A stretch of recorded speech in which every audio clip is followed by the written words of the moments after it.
শাক, বিলাতি ধনিয়া, ধুন্দুল, এগুলো বৈশাখ মাসে হয়।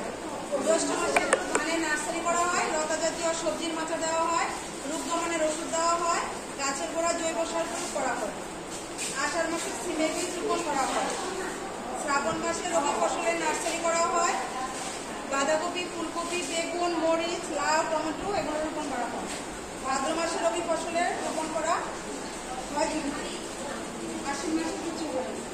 কার্তিক মাসে আলু, মূলো, ধনিয়া, গাজর, শাক জাতীয় সবজি, মিষ্টি কুমড় এগুলো হয়।